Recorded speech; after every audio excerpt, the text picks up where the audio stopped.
So our final game up here, and Dalton and I so far, again, reminder, our national champion picks are 0-2 to start the year. We also lost our Group of 5 playoff team. Oh, this one. Because this was a little shocking out there. USF dominated number 25 Boise State 34-7 in this game. Let's go over the highest grade players. Really quickly, starting off with the USF Bulls, starting off with their quarterback, honestly, Byrum Brown was outstanding. We'll talk about him in just a second. 91.3. Mac Harris, linebacker, 91. Jonas DeClona, the corner, 77. Denard Flowers, the edge rusher, 72.7. Keyshawn Singleton, the wide receiver, 71.4. And Zane Herring, the offensive guard, with a 71 grade in the wins. Go over to Boise State with their highest grade player, starting off with edge rusher Jaden Virgin Morgan with an 80 grade. Braxton Feely, the D tackle, 78.6. Cage Casey, who's a really good left tackle for Boise State, 72.8. Jake Ripp, the linebacker, 67.4. Latrell Caples, the wide receiver, 65.4. And Maddox Madsen, the returning quarterback for Boise State, with only a 55.1 grade in the loss for the Broncos. What told the story in a massive result for the Group of 5 playoff race? Well, the obvious worry with Boise State offensively was, okay, now they don't have Ashton Jeanty. What's going to happen? What's going to happen not just to the run game, but the entire offense? So there's several numbers we're going to get into here with Boise State. But the big one for me, their running backs had one explosive run, Sire Gaines, and he had to break like 3 tackles just to get that. 66 rushing grade from the running backs, 3.4 yards per carry, 1 explosive run, 2 fumbles. They had more fumbles than they did explosive runs of 10 or more yards. This Boise State offense by halftime, and the 7 points that they scored, if I'm being honest, Alex Golish gave them, because it was a 4th and 1 early in the first quarter that I don't believe he should have gone for. I think he should have just punted the football, especially against USF realized, and they were up 10-7 at halftime, that they must have gone in the locker room and said, that team, they can't beat us. They're not capable offensively, because they need the run game to work for Maddox Madsen, you mentioned this, to be the complementary piece that he really is. He's not going to carry your team. He's just not that quarterback, right? We've seen that before. We saw it last year, even in some wins. He's not going to carry your team. They don't run the ball, then they're really not going to be able to throw the ball. He's a complimentary quarterback, and he has nothing to compliment right Absolutely. Now. This Boise State team, USF was faster. USF was flying to the football. It seemed like they had watched the tape all summer on this team with their pass concepts because they were everywhere. Even the big plays Boise State did make occasionally in the passing game, USF was within 6 inches of these guys constantly in coverage. Boise State's offense. And look, at this point, we have to say it with Boise State.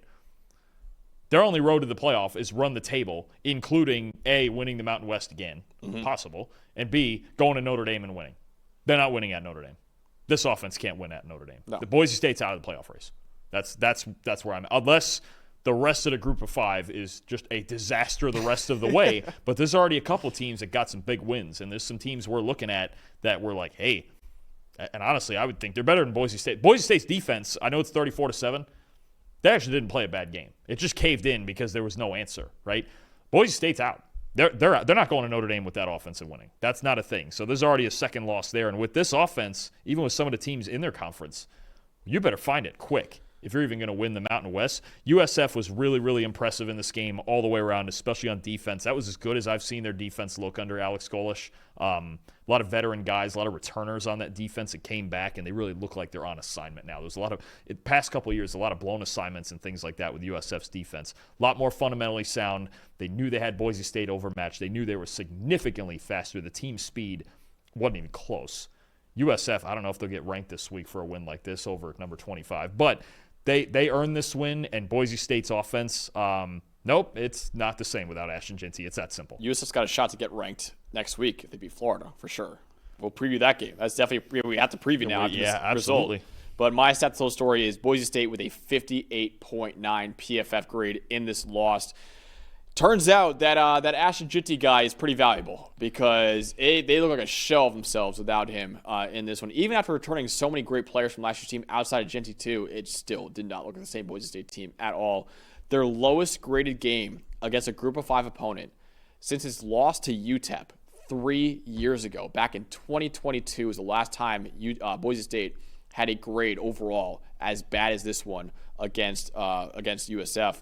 Nothing went right for them. A 58.1 defensive grade that would have been its second worst defensive grade all of last year. The only one that was worse was a playoff game against Penn State. 58.3 offensive grade. Only one worse last year. Playoff game against Penn State. They graded below a 70 in all aspects of our grading.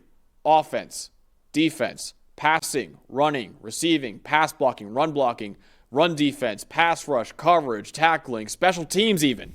Everything was below a 70 for Boise State. And usually 70 is all right. That's the benchmark, usually for being solid at least. Nothing was solid for Boise State in this loss. A good, old-fashioned ass-kicking by USF in this game for what was, according to the betting odds, and we picked them too, the clear favorite to make the group of 5 playoff spot. They're like plus 180, plus 200 on some books to make the playoff. And they got their ass kicked in this one. And now all of a sudden the group of 5 playoff race is wide open. Yep. And I think that's a fun thing to talk about here. Look, USF, we're previewing the game next week. And the week after they play Miami.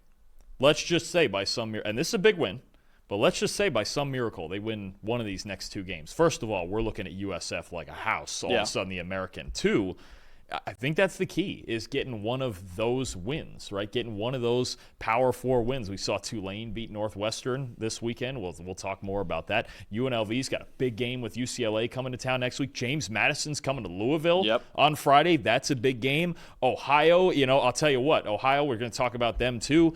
They played a tight game with Rutgers, barely lost. They get West Virginia this week. They get another opportunity. I think if you're a team that's looking to get one of those Power 4 wins and really jump Boise, because Boise's now all of a sudden extremely vulnerable and I think just about out of the playoff race after week 1, you're really looking at this going, man, this is an opportunity. We're gonna get more into it here in a minute, but this group of 5 race opened up, and the American, I think if USF is going to add themselves this year into the mix and take another step from being 6-6 the last 2 years, the top of this American conference is going to be a whole lot of fun to watch. But I think that's the big takeaway from this game.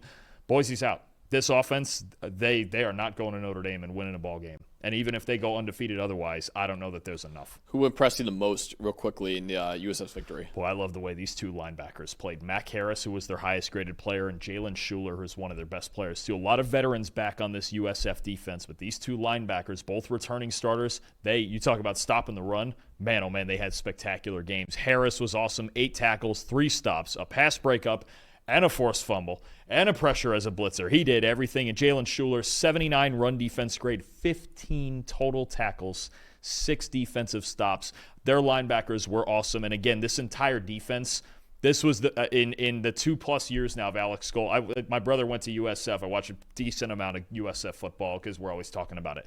This was, I think, this game and the Alabama game 2 years ago when Bama was messing around with Bench and Milroe and all that, 2 best defensive games I've seen them play. This one arguably better. They were so on assignment in this game, more than I've seen.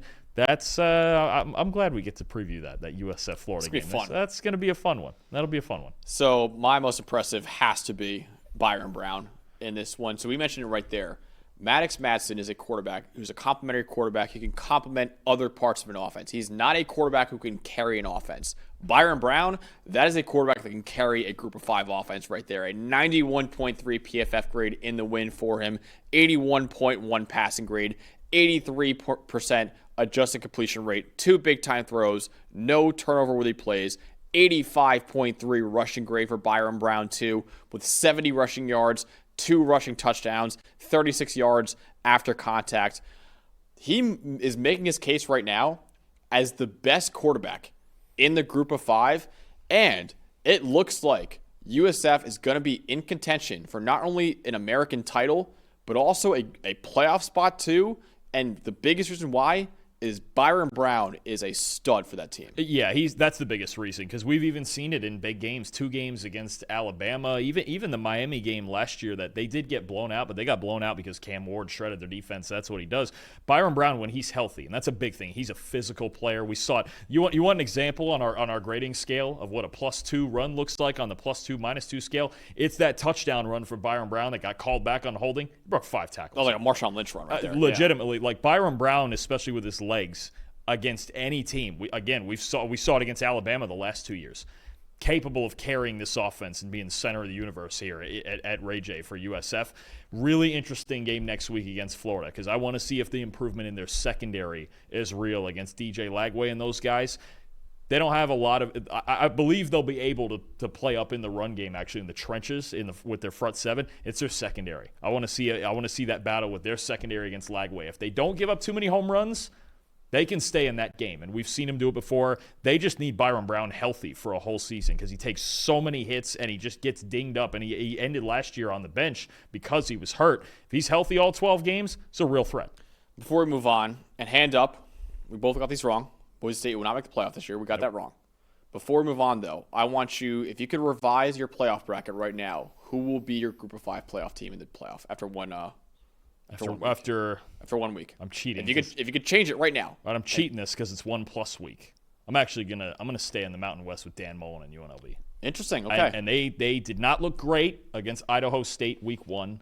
They looked better this week against Sam Houston. As long as the defense is solid.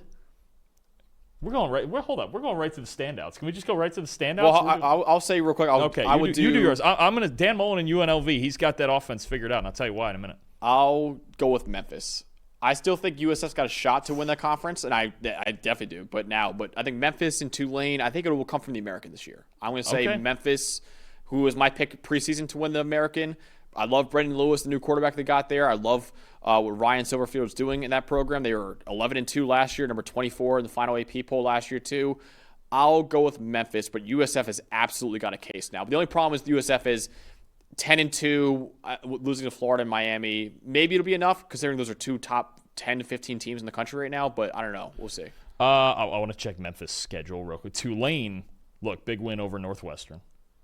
2 more out-of-conference games against Duke and Ole Miss. Find a way to win one of those, too. And we're talking about Tulane in the same fashion. Memphis, so the only thing with Memphis is they don't have – they do. They host Arkansas week 4.